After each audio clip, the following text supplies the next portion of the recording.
Petrol டீசலை GST வரி வரம்புக்குள் கொண்டு வந்து இந்தியா முழுவதும் ஒரே விலைக்கு அவற்றை விற்பனை செய்ய நடவடிக்கை எடுக்க கோரிய வழக்கில் மத்திய அரசு பதிலளிக்க சென்னை உயர்நீதிமன்றம் உத்தரவிட்டுள்ளது. சென்னையை சேர்ந்த வழக்கறிஞர் கனகராஜ் சென்னை உயர்நீதிமன்றத்தில் ஒரு மனுவை தாக்கல் செய்தார். அந்த மனுவில் இந்தியாவில் அனைத்து பொருட்கள் மற்றும் சேவைகளை ஜிஎஸ்டி வரி வரம்புக்குள் கொண்டு வந்த மத்திய அரசு பெட்ரோலிய பொருட்களை இதுவரை ஜிஎஸ்டி வரி வரம்புக்குள் கொண்டு வரவில்லை.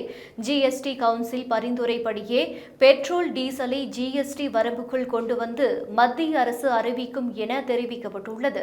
ஆனால் பெட்ரோல் டீசல் விற்பனைக்கு மாநில அரசுகள் தனிப்பட்ட முறையில் வரி விதித்து கணிசமான அளவுக்கு வருவாயை பெறுகின்றன. பெட்ரோல் டீசலை ஜிஎஸ்டி வரம்புக்குள் கொண்டு வர மத்திய மாநில அரசுகளுக்கு இடையில் ஒருமித்த கருத்து இன்னும் எட்டப்படவில்லை.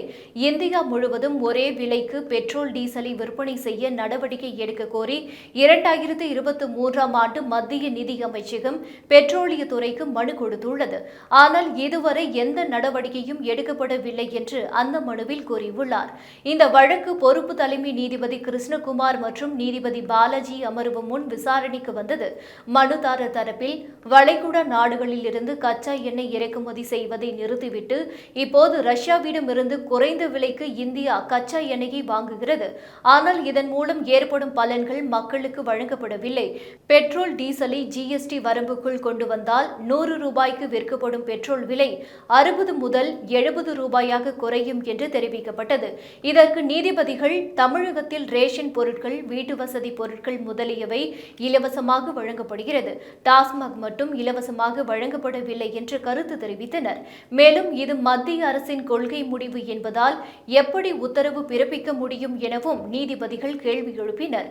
பின்னர் மத்திய அரசு தரப்பில் ஆஜரான வழக்கறிஞர் 2020ஆம் ஆண்டு இதே கோரிக்கையுடன் தாக்கல் செய்யப்பட்ட வழக்கை விசாரித்த கேரள உயர்நீதிமன்றம் இந்த கோரிக்கையை பரிசீலிக்க உத்தரவிட்டது. இந்த உத்தரவின் அடிப்படையில் மத்திய அரசு என்ன முடிவெடுத்தது என்பது குறித்து விளக்கம் அளிக்க அவகாசம் வழங்க வேண்டும் என கோரிக்கை விடுத்தார். இதை ஏற்றுக்கொண்ட நீதிபதிகள் இந்த மனுவுக்கு 4 வாரங்களில் பதிலளிக்கும்படி மத்திய அரசுக்கு உத்தரவிட்டனர்.